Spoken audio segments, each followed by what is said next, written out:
बिस्मिल्लाहिर्रहमानिर्रहीम। मेरा नाम ज़ुहैब अहमद है और मैं हूं आपका मैथमेटिक्स का टीचर। हमने 9th क्लास के लेक्चर सीरीज़ का आगाज़ किया हुआ है जिसमें हम यूनिट नंबर 2 को डिस्कस कर रहे हैं और आज हम एक्सरसाइज 2.6 को डिस्कस करेंगे जो कि यूनिट नंबर 2 की क्लास एक्सरसाइज है।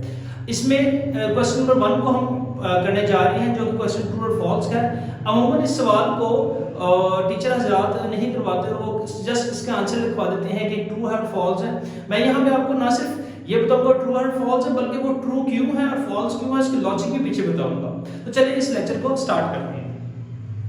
एक्सरसाइज 2.6 का पहला क्वेश्चन है आइडेंटिफाई, शनाख्त करें द फॉलोइंग स्टेटमेंट के दर्ज स्टेटमेंट ट्रू है एज अ ट्रू और फॉल्स। कि बताना है दर्ज स्टेटमेंट ट्रू है या फॉल्स है। मैंने सारे स्टेटमेंट्स आपके साथ लिख दी हैं और यहां पे मैं आपको सॉल्व भी कर दूंगा। चलिए पहला करते हैं जी √-3 multiply by √-3 that is equal to 3। बताइए कि ये स्टेटमेंट ट्रू है। तो इसको यहां पे हम थोड़ा सा रफ वर्क में सॉल्व कर लेते हैं। √-3 multiply by √-3 is equal to 3। देखिए जब भी हम √-3 को √-3 से मल्टीप्लाई करें क्या आ जाएगा हमारे पास √-3 multiply by √-3 that is equal to √-3 का स्क्वायर। अब हमारे पास मैथमेटिकल रूल है कि ये स्क्वायर इस स्क्वायर रूट से कैंसिल हो जाएगा दैट इज इक्वल टू 3। अच्छा अब ये क्या आ जाएगा हमारे पास -3 दैट इज इक्वल टू 3। अब देखिए क्या इसके लेफ्ट हैंड साइड का आंसर और राइट हैंड साइड का आंसर बराबर है? नहीं। मैग्नीट्यूड तो बराबर है 3 लेकिन साइन बराबर नहीं है -3, तो लिहाजा ये स्टेटमेंट क्या हो जाएगी? फॉल्स हो जाएगी। ये स्टेटमेंट क्या है? फॉल्स है। अब इसके पार्ट नंबर 2 को देखते हैं। आयोटा की power 73 that is equal to -iota, यानी कि आयोटा की पावर 73। हम इसको सॉल्व करते हैं और चेक करके देखते हैं कि हमारा आंसर भी -आयोटा आता है। अगर तो -आयोटा आया तो ट्रू है, नहीं आया तो ये स्टेटमेंट फॉल्स हो जाएगी। हमने इस तरह के सवाल एक्सरसाइज 2.5 के अंदर किए में आयोटा की पावर 73 देखेंगे क्या 73 2 का मल्टीपल बनता है। 2 के टेबल में क्या 73 आता है? नहीं, लेकिन 73 से छोटा क्या आता है? 72 आता है, तो 72 लिख देंगे और बाकी एक जो बचा उसको हम 7 लिख देंगे। अब देखिए 72 2 का मल्टीपल कहां पे बनता है? 2 की पावर 36 पे बनता है। 2 की पावर 36 36 से 72 मल्टीप्लाई बाय आयोटा। अब 2 की पावर 36 आयोटा का स्क्वायर हमें पता है किसके इक्वल होता है? आयोटा का square that is equal to -1, तो यहां के आयोटा का स्क्वायर को -1 पुट कर देंगे। -1 की पावर 36 मल्टीप्लाई बाय आयोटा की पावर 1। अब -1 की पावर 36 क्या इवन नंबर है या ऑड नंबर है? रिकॉल करें जो मैंने बताया था एक्सरसाइज 2.5 की क्वेश्चन नंबर 1 के अंदर बताया था। अगर इवन नंबर हो तो -1 का आंसर +1 आ जाता है, अगर ऑड हो तो -1 का आंसर -1 नहीं आता। क्योंकि ये इवन नंबर है तो ये माना जाएगा मल्टीप्लाई बाय आयोटा की power 1 -1 multiply by iota that is equal to iota. तो इसका आंसर क्या है? आयोटा है। जबकि हमें वो क्या करता है -आयोटा की power 73 that is equal to -iota. क्या है -आयोटा हमारा आंसर आया? हमारा आंसर तो खाली आयोटा आया, तो लिहाजा ये स्टेटमेंट भी क्या है? फॉल्स है। इसी तरीके से पार्ट नंबर 3 आयोटा की power 10 that is equal to -1। यहां पे इसको सॉल्व कर लेते हैं। आयोटा की पावर 10। अब आयोटा की पावर 10 देखेंगे कि 2 का मल्टीपल बनता है। हां जी बनता है। 2 की पावर 5 बनता है जी। 2 की पावर 5 आ गया। अब क्या करेंगे? इसको सॉल्व करते हैं। अब आयोटा का स्क्वायर किसके इक्वल होता है? -1 की पावर 5। अब 5 इवन नंबर है ऑड नंबर है? ऑड नंबर है, तो ऑड नंबर का -1 की पावर 5 ऑड नंबर है, तो ऑड नंबर की का क्या आता है? -1 की पावर, तो वो -1 ही आता है। ठीक, अगर इवन नंबर हो तो -1 की पावर +1 हो जाती है, अगर ऑड हो तो -1 की पावर -1 ही रहती है, तो -1 आ रहा है। अब चेक करें हम क्या करता है आयोटा की के 10 दैट इज इक्वल टू -1। जब हमने आयोटा की 10 को सॉल्व किया तो हमारा भी आंसर -1 ही आया, तो यानी कि ये स्टेटमेंट क्या है? ट्रू है। इसी तरह इसके पार्ट नंबर 4 पे आए। पार्ट नंबर 4 कहता है complex conjugate. Complex conjugate statement को समझना है। कॉम्प्लेक्स कॉन्जुगेट ये कॉम्प्लेक्स नंबर है, इसका कॉन्जुगेट अगर हम लेते हैं ऑफ इसका -6 आयोटा प्लस आयोटा का स्क्वायर का कॉन्जुगेट लें इज, तो आएगा उसका आंसर ये। यानी कि हम इस वैल्यू का कॉन्जुगेट लेते हैं, कॉन्जुगेट लेने के बाद क्या इसका कॉन्जुगेट आंसर ये आ रहा है कि नहीं? तो उसको सॉल्व करते हैं। पहले हमारे पास है क्या स्टेटमेंट -6 आयोटा प्लस आयोटा का स्क्वायर। इसको पहले सॉल्व करते हैं आयोटा का स्क्वायर। अब हमें पता है आयोटा का स्क्वायर किसके इक्वल होता है? -1 के इक्वल होता है। -6 प्लस आयोटा का स्क्वायर का -1 आ गया, -6 प्लस -1, तो -6 आयोटा प्लस -1। अब सबसे पहले देखिए क्या स्टैंडर्ड फॉर्म के अंदर है। स्टैंडर्ड फॉर्म में मैंने आपको बताया रियल नंबर पहले और इमेजिनरी बाद में होता है। है। तो इसका रियल पहले लिख देते हैं, रियल क्या है हमारे पास माइनस वन रियल और इमेजिनरी बाद में। अब ये हमारे पास क्या आ गया, ये हमारे पास आ गया एक कॉम्प्लेक्स नंबर। अब इसका कॉन्जुगेट लेते हैं, इसका कॉन्जुगेट लेते हैं तो क्या आएगा, इसका कॉन्जुगेट क्या आएगा, बीच वाले साइन चेंज करते हैं -1 प्लस 6 आएगा, तो इसका कॉन्जुगेट आ गया। तो कॉन्जुगेट लेना सीखा हमने एक्सरसाइज 2.5 के क्वेश्चन नंबर हमने 3 के अंदर किया था, तो कॉन्जुगेट लेना सीखा था, बल्कि क्वेश्चन नंबर 2 के अंदर किया था। तो देखें जब हमने इस वैल्यू को सॉल्व करने के बाद जो कॉम्प्लेक्स नंबर बना उसका जो कॉन्जुगेट लिया उसका आंसर क्या आया, -6 प्लस -1 प्लस 6 आएगा। तो देखिए इसका भी आंसर क्या है, -6 प्लस 6 -1 प्लस 6 आएगा, यानी कि स्टेटमेंट क्या है, ट्रू है। ठीक हो गया, ओके।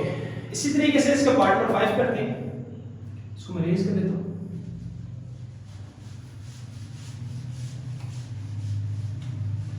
पार्ट नंबर 5 में कहता है डिफरेंस, डिफरेंस कहते हैं फर्क of the complex number, complex number कौन सा complex number, a plus b है, मैंने बताया c रिप्रेजेंट करता है कॉम्प्लेक्स नंबर को and its conjugate. Complex number और उसके कॉन्जुगेट का जो डिफरेंस है इज अ रियल नंबर, यानी कि एक जो कॉम्प्लेक्स नंबर है g that is equal to a plus b होगा, ये स्टैंडर्ड फॉर्म और यही कहते हैं, ये जो कॉम्प्लेक्स नंबर है इसका कॉन्जुगेट लिया आप पहले, इसका कॉन्जुगेट लेते हैं तो g का conjugate that is equal to a minus b होगा। अच्छा कॉन्जुगेट आ गया। अब कहता है रियल नंबर जो कॉम्प्लेक्स नंबर है वो और इसका कॉन्जुगेट, कॉम्प्लेक्स नंबर g और उसका कॉन्जुगेट, इन दोनों का जो डिफरेंस है, इन दोनों को जो माइनस करेंगे तो वो क्या आना चाहिए, एक रियल नंबर आना चाहिए, वो क्या आना चाहिए, एक रियल नंबर। यानी कहता है जी difference of the complex number, complex number जो ये है और इट्स कॉन्जुगेट और इसका जो कॉन्जुगेट है वो इज अ रियल नंबर, वो रियल नंबर आना चाहिए। तो लेके देखते हैं, तो हमारे पास कॉम्प्लेक्स नंबर क्या है, a प्लस b आएगा माइनस और कॉन्जुगेट क्या है, a माइनस b आएगा। अब इसको जब सॉल्व करेंगे देखिए इसके अंदर से आयोटा खत्म होना चाहिए, अगर हो जाए तो ट्रू है, नहीं हो तो फॉल्स है। a प्लस b आएगा माइनस साइन चेंज कर देगा, minus a minus minus plus b आएगा, तो अब प्लस a माइनस a से खत्म हो जाएगा, कितना आ गया हमारे पास b iota plus b that is equal to b iota. क्या इसके अंदर से हमारे पास कॉम्प्लेक्स नंबर खत्म हुआ, इमेजिनरी नंबर खत्म हुआ, नहीं, इमेजिनरी नंबर तो खत्म नहीं हुआ, यानी कि ये स्टेटमेंट क्या कह रहा है, वो फॉल्स कह रहा है, यानी कि ये स्टेटमेंट ऐसा नहीं है, यानी कि difference of the complex number और इट्स कॉम्प्लेक्स और इसके कॉन्जुगेट का नंबर रियल नंबर नहीं होता बल्कि बोलते हैं कि इमेजिनरी नंबर होता है, यानी कि स्टेटमेंट क्या कह रहा है, ये फॉल्स कह रहा है। ठीक है, देखिए ना हमारे पास यहां पे क्या बना है कि इमेजिनरी नंबर आ रहा है, अगर ये इमेजिनरी नंबर ना आता खाली जस्ट 2b भी आ जाता तो ये रियल पार्ट होता, तो फिर ये बात ट्रू हो जाएगी। इसी तरीके से पार्ट नंबर 6 में क्या कहता है, इफ अगर हमारे पास एक स्टेटमेंट से लेकर लिखते तो यहां पे कहता है if a minus 1 minus b plus 3 bracket close iota that is equal to 5 plus 8 iota। कहता है अगर हमारे पास एक a minus 1 bracket close minus b plus 3 iota is equal to 5 plus 8 iota हो, अगर ये हो then तो बताएं a is equal to 6 b is equal to 11 है कि नहीं। अब इसको सॉल्व करके देखते हैं, ये बिल्कुल उसी तरीके से सवाल होगा जिस तरीके से हमने एक्सरसाइज 2.5 का क्वेश्चन नंबर 4 किया। सॉल्व करते हैं, ब्रैकेट्स ओपन करते हैं, a minus 1 minus b जब आयोटा b से मल्टीप्लाई होगा आयोटा माइनस साइन चेंज करेगा साथ आयोटा से मल्टीप्लाई भी होगा plus minus minus 3 iota that is equal to 5 plus 8 iota. देखें दोबारा समझिएगा, हमने a minus 1 को एज इट इज ओपन कर दिया, अब ये आयोटा है साथ बाहर माइनस है, माइनस अंदर का साइन चेंज करेगा और आयोटा इन दोनों से क्या होगा मल्टीप्लाई होगा, तो माइनस एज इट इज आ गया minus plus minus b iota सा b iota plus minus minus 3 iota सा 3 आयोटा। ठीक हो गया। अब हम क्या करते हैं, रियल नंबर एक तरफ इमेजिनरी एक तरफ कर लेते हैं इसके अंदर से, तो रियल पार्ट तो कौन सा है, a minus 1, मैं चल हेडिंग डाल देता हूं, रियल नंबर कौन से a minus 1, क्योंकि हम ये रेफर कर रहे हैं पेपर में, हमें ट्रू फॉल्स बताना है, ट्रू फॉल्स इसलिए मैं इसके थोड़ा सा फॉर्मेट को फॉलो नहीं कर रहा। a minus 1 that is equal to 5, a that is equal to minus में लगा के प्लस हो जाएगा, a plus 1 a is equal to 6 आ गया, तो a की वैल्यू 6 आ गई, वो क्या करते हैं a की वैल्यू क्या होनी चाहिए 6, a की 6 है यहां तक तो हमारा बात ट्रू है। अब देखते हैं तो b का भी आंसर सही आ गया तो हमारा ये बात ओके हो जाएगी, तो b को देखते हैं। अब इमेजिनरी पार्ट निकाल लेते हैं, इसके इमेजिनरी कौन से है हमारे पास, इमेजिनरी नंबर कौन से है हमारे पास, इसमें से है हमारे पास minus b iota minus 3 iota that is equal to 8 iota. अब इन दोनों में से कॉमन क्या लेते हैं, आयोटा, जस्ट आयोटा कॉमन ले लेते हैं, मैं उसकी वजह बताता हूं माइनस कॉमन क्यों नहीं लेना, क्योंकि हमने इमेजिनरी नंबर को बेसिकली खत्म करना था, इमेजिनरी खत्म होंगे तो हमारे पास b की वैल्यू क्या आएगी, देखिए इमेजिनरी से खत्म होगी क्योंकि आयोटा इधर मल्टीप्लाई इधर डिवाइड हो जाएगा, खत्म हो जाएगा, तो -b -3 that is equal to 8। अब -b इधर आगे प्लस भी हो जाएगा और इधर आगे हमारे पास क्या बचा, चले -3 इधर आगे +3 करते हैं, -3 that is equal to 8 minus +3 क्योंकि -3 इधर आगे +3 हो गया तो -b that is equal to 8 + 3 11। अभी माइनस इसको -b की वैल्यू तो ये माइनस का अंदर शिफ्ट हो जाएगा, b that is equal to -11, तो b की वैल्यू क्या आ गई -11। तो देखिए क्या b की वैल्यू -11 है, हां जी b की वैल्यू -11 है, यानी कि a की वैल्यू 6 है हमारी, हां जी a की वैल्यू 6 है, b की वैल्यू -11 है, हां जी b की वैल्यू -11 है, यानी कि स्टेटमेंट क्या है, ट्रू है। ठीक है, इसी तरीके से इसका लास्ट पार्ट है, कहता है प्रोडक्ट कहते हैं मल्टीप्लाई को, product of a complex number, एक complex number and its conjugate, complex number और उसका conjugate is always a non negative real number. अब देखते हैं एक एफर्ट्स करते हैं हमारे पास, जैसे इसी को ले लेते हैं हमारे पास, एक हमारे पास कॉम्प्लेक्स नंबर क्या है, लेट्स सपोज इस कॉम्प्लेक्स नंबर हमारे पास a + b a + 10 और इसका कॉन्जुगेट क्या है, 0 conjugate that is equal a - b a। ठीक है, अब कहते हैं हमने दोनों एक कॉम्प्लेक्स नंबर और उसका कॉन्जुगेट लेट कर दिया, स्टैंडर्ड फॉर्म ये हमारे पास, प्रोडक्ट इन दोनों का प्रोडक्ट नहीं है, इन दोनों को मल्टीप्लाई करेंगे, product of a complex number यानी कि complex number g a + b a होगा एंड इट्स कॉन्जुगेट और उसका कॉन्जुगेट a - b a होगा, इन दोनों का जो प्रोडक्ट है इस ऑलवेज को हमेशा होगा, क्या होगा, हमेशा नॉन नेगेटिव जिसका आंसर नेगेटिव ना हो, और वो क्या होगा, नॉन नेगेटिव रियल नंबर। देखते हैं ऐसा है कि नहीं है।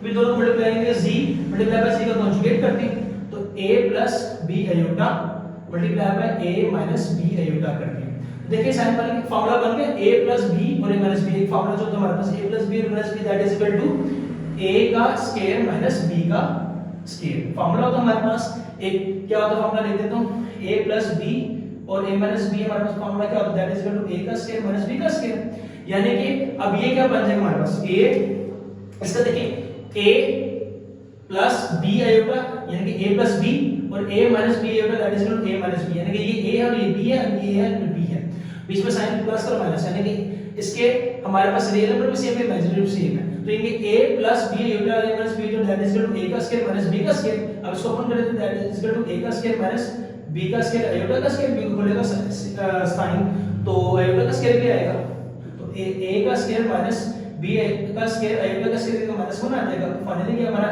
a का square minus minus plus b का स्क्वायर। देखिए इस a का स्क्वायर प्लस b का स्क्वायर, इसके लिए किसको भी हमारे पास कोई नेगेटिव साइन आया नहीं, यानी कि वो कहता है product of the complex number उसके कॉन्जुगेट, कॉम्प्लेक्स और उसके कॉन्जुगेट को जब आपस में मल्टीप्लाई करते हैं इस ऑलवेज वो तो हमेशा होता है नॉन नेगेटिव रियल नंबर। देखिए नॉन नेगेटिव है, हां जी नॉन नेगेटिव है, रियल नंबर है, हां जी कहीं भी आपको आयोटा नजर आ रहा नहीं, यानी कि नॉन नेगेटिव रियल नंबर है, तो ये बात क्या कर रहा है, ट्रू कर रहा है।